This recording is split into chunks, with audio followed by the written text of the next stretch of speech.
tentang tajdidun niyah, memperbaharui niat. Kita akan bahas tentang min ajaibil ikhlas, di antara keajaiban-keajaiban ikhlas. Apa pentingnya niat dalam kehidupan kita? Bukan hanya dalam sholat dan ritual, tapi dalam kehidupan kita. Terus bagaimana ikhlas itu bisa merubah sesuatu yang sedang kita alami, baik itu musibah ataupun itu anugerah. Kemudian bagaimana cara kita menjadi seseorang yang mukhlis, sampai ke derajat tertinggi dari mukhlis itu adalah mukhlas. Jadi ada mukhlis, ada mukhlas. Orang mukhlis adalah orang yang sedang belajar menjadi ikhlas. Orang mukhlas, orang yang udah ikhlas banget. Jadi orang yang mukhlas itu nggak ada bedanya antara dipuji sama dicelah. Itu mukhlasin. Ketika dia posting sesuatu, likersnya banyak atau malah hatersnya banyak, buat dia nggak ngaruh. Itu mukhlasin. Nggak gara-gara dia yang nge-like dan komen positifnya disanjung banyak, jadi dia semangat. Terus giliran di hate sama orang lain, dicela sama orang lain, dia jadi kayak pundung gitu. Ini berarti sedang belajar mukhlis. Orang mukhlas nggak ada bedanya bagi dia antara emas dan batu. Sama di mata dia antara emas dan batu. Orang mukhlas sama di mata dia antara pujian dan celaan. Orang mukhlas sama di mata dia antara orang yang membalas kebaikannya atau justru mengkhianati kebaikannya. Dia tetap menolong orang tersebut. Ini mukhlasin, derajat tertinggi dari mukhlisin. Sehingga para anbiya kayak Nabi Yusuf, Nabi Musa, Allah menyebutnya mereka adalah mukhlasin. Wadhkur fil kitabi Musa innahu kana mukhlasan wa kana rasulan nabiyya, salah satunya. Coba kalian ingat kisah tentang Musa. Musa adalah seorang hamba yang mukhlasan, mukhlas banget, yang udah nggak ada bedanya dipuji orang, dicela orang, diikuti orang, ditinggalkan orang, buat dia nggak beda. Dia tetap berbuat baik, dia tetap taat kepada Allah. Nggak ada bedanya ketika dia berhijrah, kemudian hijrahnya ini menguntungkan atau hijrahnya ini menjadi ujian. Dia tetap berhijrah karena dia tahu hijrah itu baik.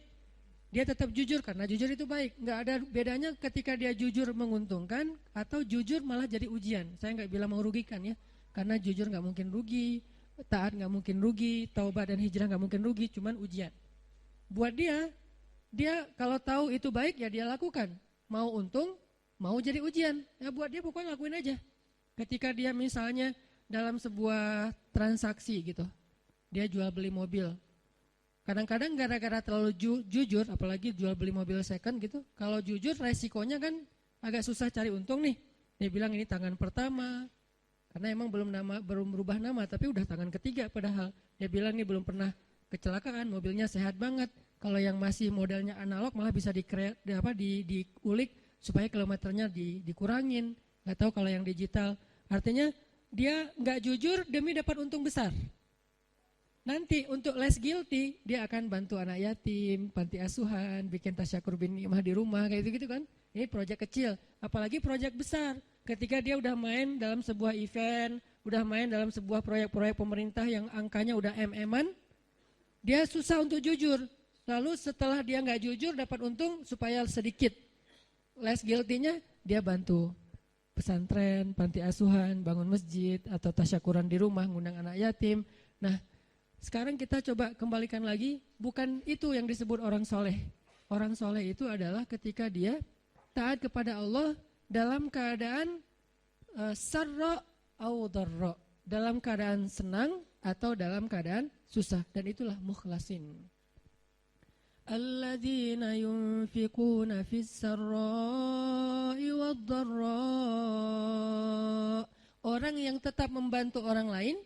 Yunfik itu kan bukan hanya ngeluarin duit ya, tapi inti dari yunfik atau infak itu adalah ngebantu orang. Kalau kita ngeluarin duit tapi nggak membantu orang, itu namanya juga yunfik, tapi yunfik untuk dirinya.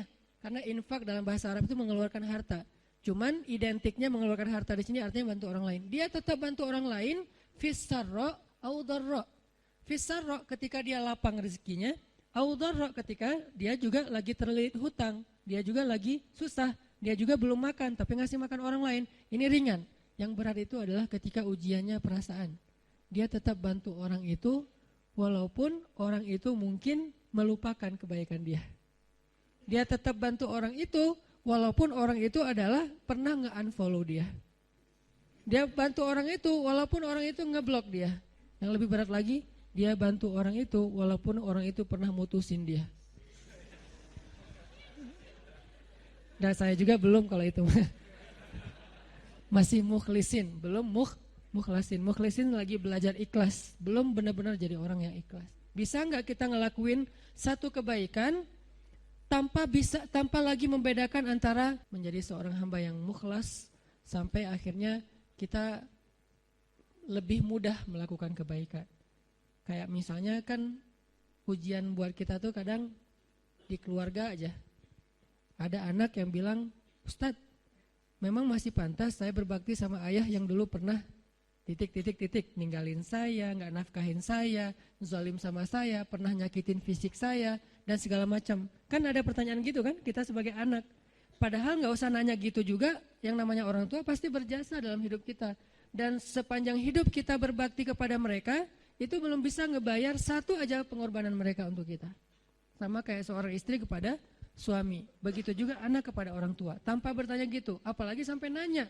Kalau sampai misalnya kita berpikir, ayah saya pernah zalim sama saya, ibu saya pernah zalim sama saya dengan berbagai macam kasus. Maka jawabannya kalau dari angle konten kita malam ini, mau jadi orang yang mukhlas atau mau jadi orang yang pamrih. Kalau mau jadi orang yang mukhlas, gak ada bedanya. Asalkan itu adalah berbakti kepada orang tua. Apapun orang tuanya, mau orang tuanya baik atau menurut dia gak baik, yang namanya Allah suruh berbakti, ya saya berbakti. Orang saya kan ngelakuinnya karena Allah. Berakatnya kepada Allah, bukan kepada makhluk. Itu kan inti dari ikhlas. Berakat dengan Allah, bukan berakat dengan makhluk. Kalau berakat dengan Allah maksudnya apa? Berarti kita minta rewardnya dari Allah.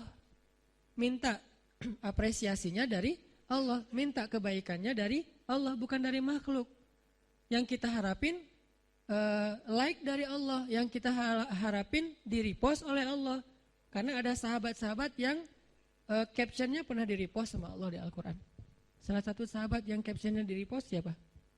Umar bin Khattab. 3 kali di-repost oleh Al-Quran. Itu keren banget. Sampai ada sahabat captionnya dia di-repost oleh Al-Quran. Jadi ayat itu mengulang kembali kata-kata Umar. Salah satunya di surat At-Tahrim. Kemudian nanti ada di surat Al-Anfal. Kemudian ada juga di surat Al-Ahzab. Allah nge-repost kata-kata Umar bin Khattab.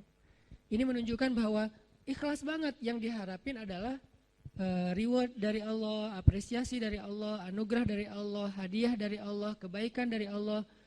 Ustadz, kalau misalnya gak berharap apa-apa bahkan dari Allah, itu bukan ikhlas.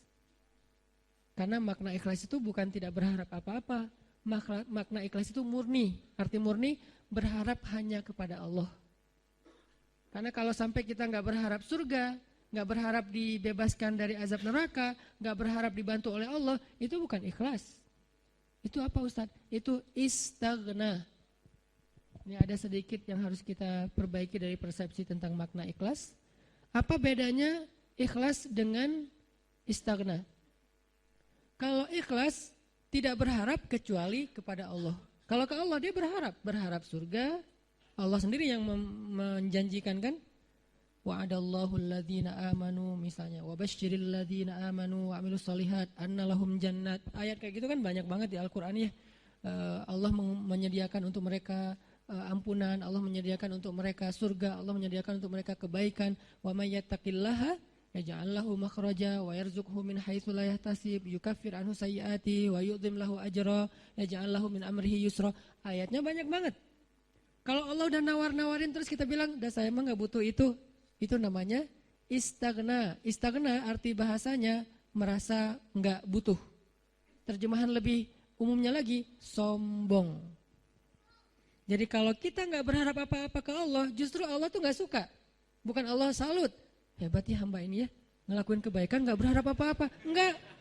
Itu Allah enggak suka. Kalau kita ke teman, kita suka. Karena ketika dia berharap sesuatu ke kita jadi beban. Kalau Allah itu enggak jadi beban. Jangan samakan Allah dengan makhluk. Ketika kita berharap terus Allah jadi beban. Ntar dulu saya mau cuti, kenapa? Bebannya banyak banget, semua orang berdoa ke saya. Kan gak gitu Allah. Masa ketika kita berdoa Allah jadi beban? Bukankah Allah berfirman, kulla yaumin huwa fi sya'an. Setiap hari Allah sibuk, walaupun sibuk, wala ya'uduhu hifzuhuma. Allah enggak pernah kerepotan. Wala ya'uduhu hifzuhuma. Allah enggak pernah kerepotan untuk memelihara, menjaga dan memberikan hak huma, langit dan bumi dan apa yang ada di dalamnya.